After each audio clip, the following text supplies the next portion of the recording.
है। तो दोस्तों वीडियो को लास्ट तक ज़रूर देखें, क्योंकि लास्ट में आपको बहुत अच्छे और बहुत बहुत महत्वपूर्ण तथ्य देखने को मिलने वाला है। तो चलिए चलते हैं वीडियो की तरफ। तो दोस्तों आज हम राष्ट्रपति से संबंधित कुछ महत्वपूर्ण अनुच्छेद एवं कुछ महत्वपूर्ण तथ्यों के बारे में, जो कि अनसुने कथ्य टाइप के तथ्य होंगे, उनके बारे में बात करने वाले हैं। चलिए सबसे पहले हम देखते हैं कि राष्ट्रपति से संबंधित इस चैप्टर से कौन से अनुच्छेद ज़्यादा महत्वपूर्ण हो रहे हैं। बाकी के ऐसे कुछ अनुच्छेद होंगे जिसके बारे में आप लोग पहले से भली परिचित होंगे, और कुछ ऐसे भी हैं जो कि मैंने नज़रअंदाज किया है, लेकिन उसको आप पढ़ लीजिएगा एक और अच्छे से। तो चलिए हम सबसे पहले ध्यान देते हैं इधर कि राष्ट्रपति से संबंधित अनुच्छेद।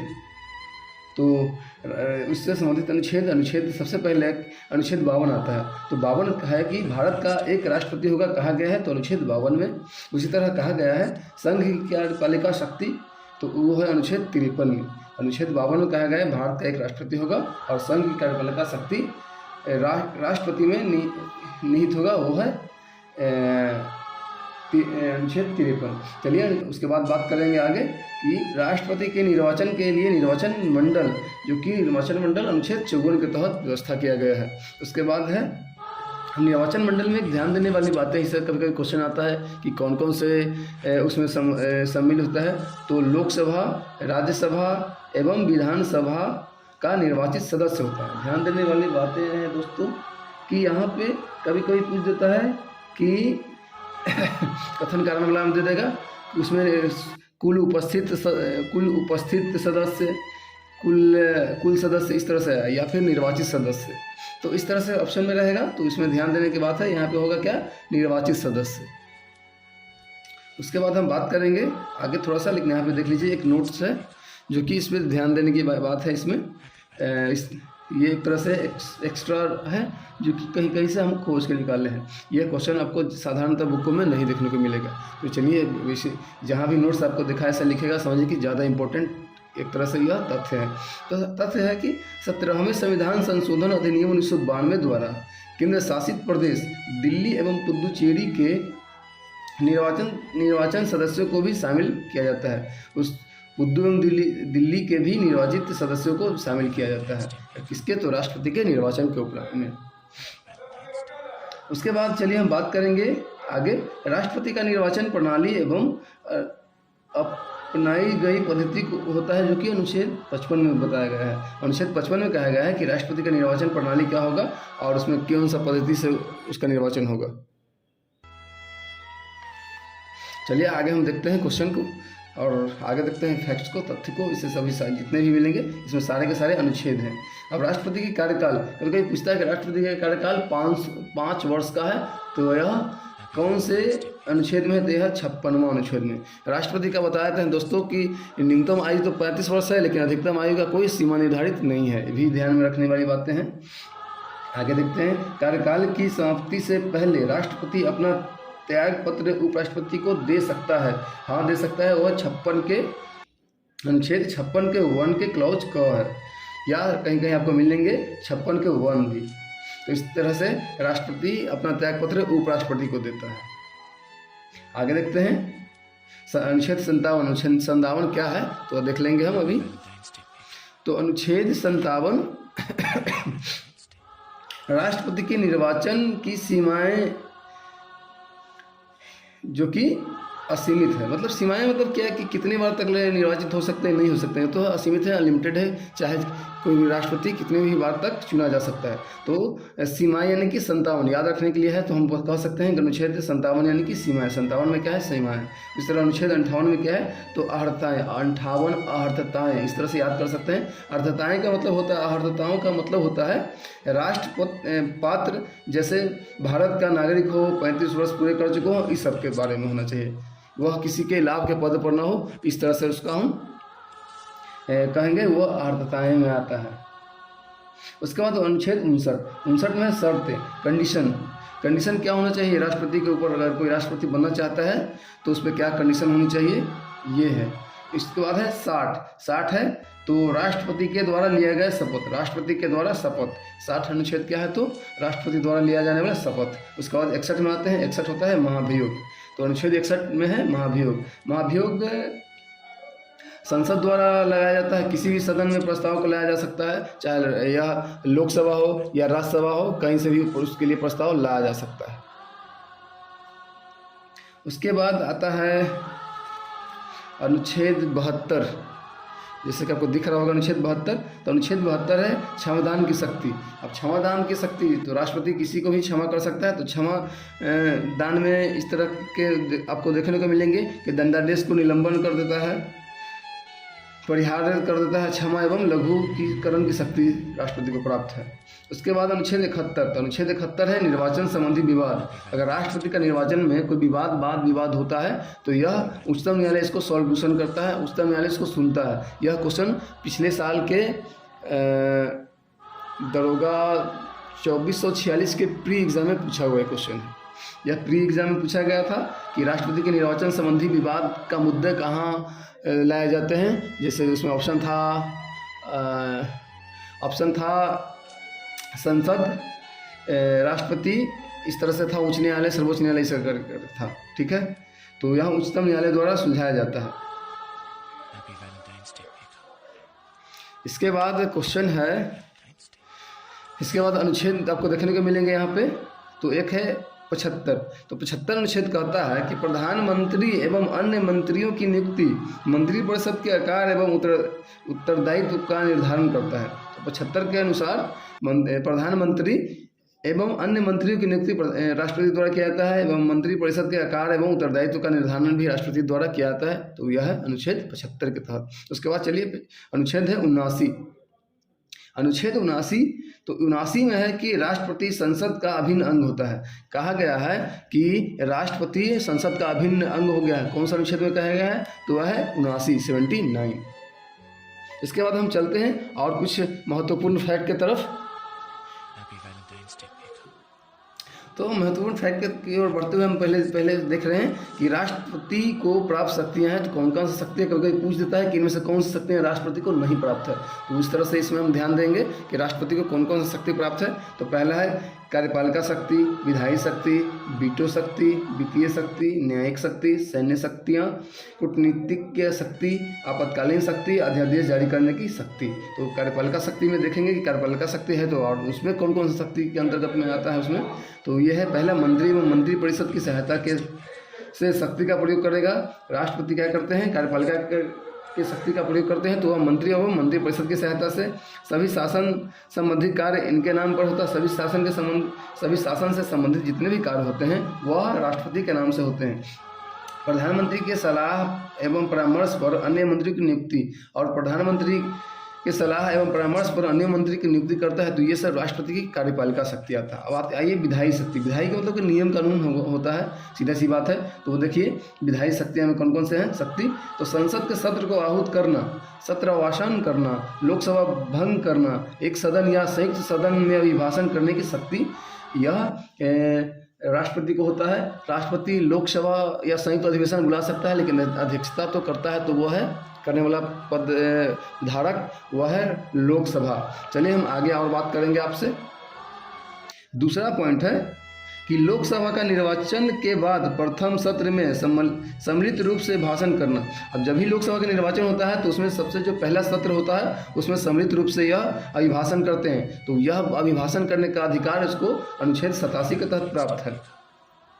उसके बाद हम तीसरा पॉइंट देखते हैं कि पारित विधेयक पर अनुमोदित एवं हस्ताक्षर करना।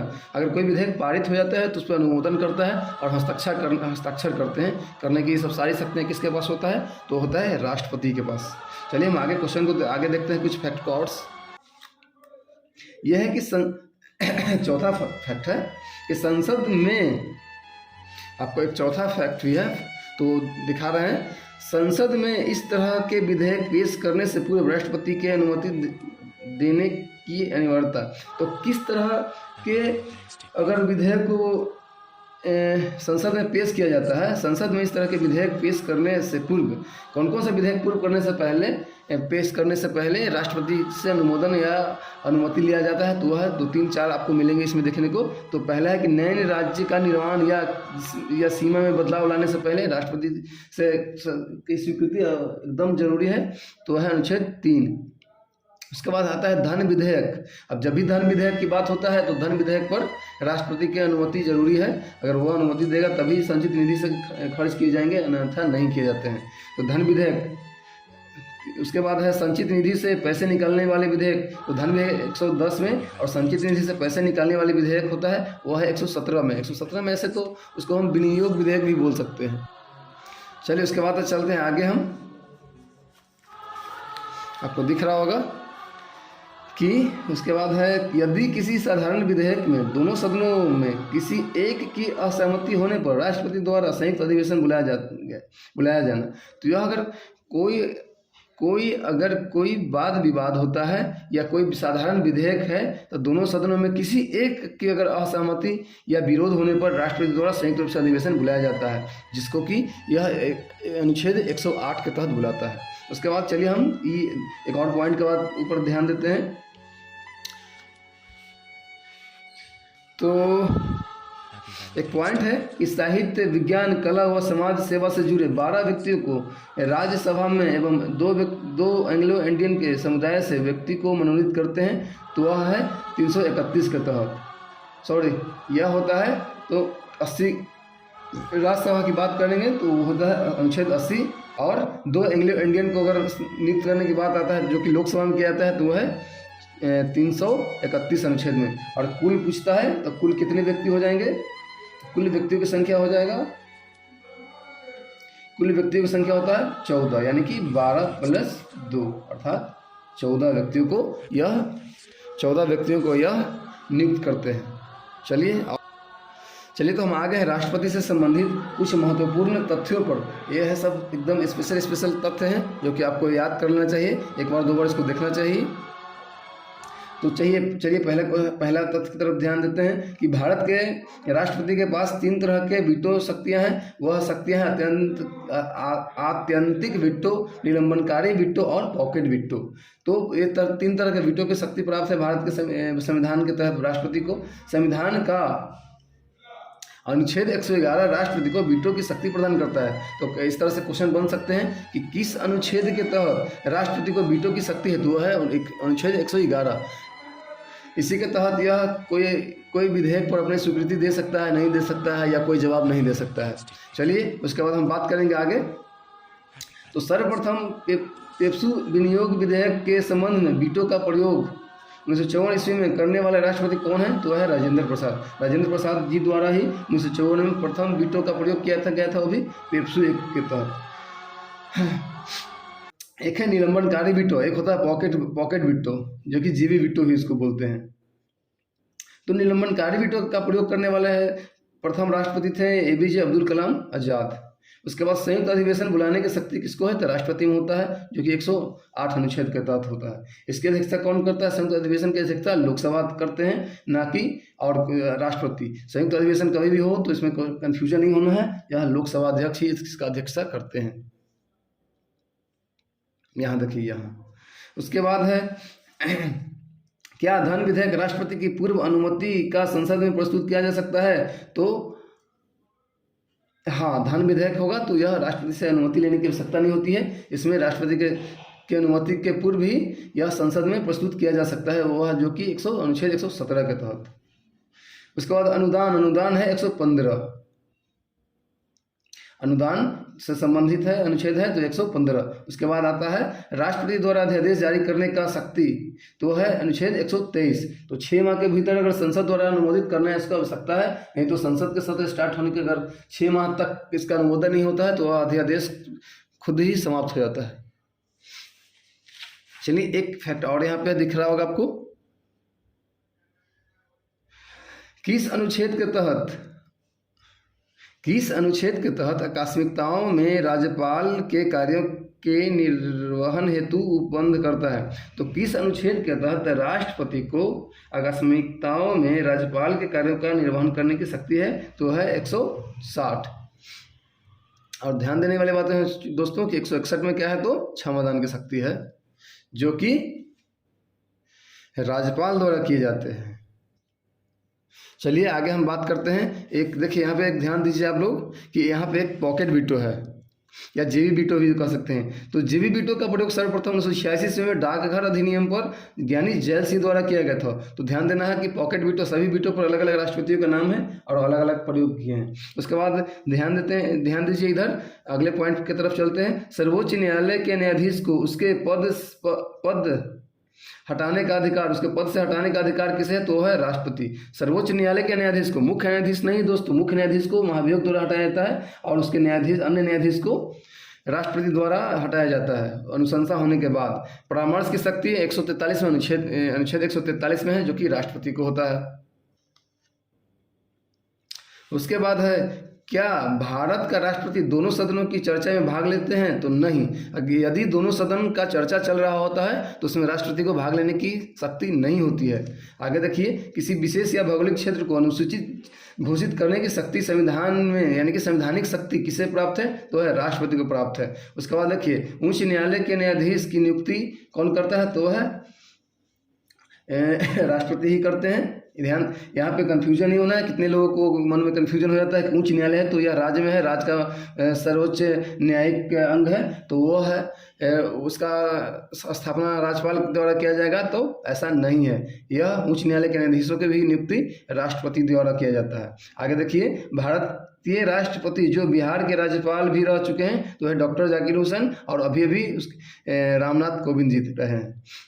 उसके बाद यहाँ देखिए, सबसे और भी इम्पोर्टेंट पॉइंट है कि राष्ट्रपति के प्रसाद पर्यंत तक पद धारण करने वाले पदाधिकारी होते हैं। तो संघ के मंत्री, राज्यपाल, ये हो गया संघ के मंत्री। तो संघ के मंत्री हो गए, उसके बाद राज्यपाल, उसके बाद महान्यायवादी। इससे एक क्वेश्चन आया था, बिहार दरोगा जो नया 2020 में 2213 जो वैकेंसी आई थी, उसमें मेंस में ये क्वेश्चन पूछा गया था कि कौन से पद राष्ट्रपति के प्रसाद पर्यंत तक धारण नहीं करता? तो ये था नहीं धारण करता। तो जो था ये ऑप्शन में था, और एक अन्य दूसरा भी ऑप्शन था जो कि नहीं होगा। इससे रिलेटेड क्वेश्चन है, आप लोग उसको देख लीजिएगा एक बार। चलिए आगे क्वेश्चन है, आगे देखते हैं, आगे तथ्य को देखते हैं, अगला पॉइंट को, कि किस राष्ट्रपति का संबंध ट्रेड यूनियन आंदोलनों से रहा है? तो है बारहगिरी वेंकटगिरी। बारहगिरी वेंकटगिरी ट्रेड यूनियन से संबंधित राष्ट्रपति थे। उसके बाद आते हैं कि एकमात्र वैज्ञानिक एवं अभियंता राष्ट्रपति कौन थे? एकमात्र वैज्ञानिक यानी कि एपीजे अब्दुल कलाम आजाद, और वो जो कि इंजीनियर भी थे, अभियंता भी थे। उसके बाद है, मुख्य न्यायाधीश के पद को सुशोभित करने वाला राष्ट्रपति कौन थे? मुख्य न्यायाधीश बनने वाले कौन राष्ट्रपति थे? तो थे मोहम्मद हिदायतुल्लाह, जो कि 6वें राष्ट्रपति थे। यह मोहम्मद हिदायतुल्लाह 6वें राष्ट्रपति थे। उसके बाद चलते हैं अगले पॉइंट की तरफ। तो सबसे लंबा एवं सबसे छोटा कार्यकाल किस राष्ट्रपति का रहा है? तो वह है राजेंद्र प्रसाद, जो कि सबसे लंबा, और सबसे कम डॉक्टर जाकिर हुसैन का रहा है। चलिए दोस्तों, तो हम उम्मीद करते हैं कि आपको ये तथ्य अच्छा लगा होगा। ये तथ्य से ज़रूर कुछ न कुछ आपको फ़ायदा मिलेंगे। इस तथ्य को आप एक बार 2 बार देखें, और जो भी हमारे नए आदमी हमारे चैनल से जुड़े हैं तो चैनल को सब्सक्राइब कर लें और बेल आइकन को बजा लें, ताकि किसी तरह का अपडेट हमारी तरफ से हो तो आपको पास पहुँचे सबसे आगे। तो चलिए, थैंक यू वेरी मच।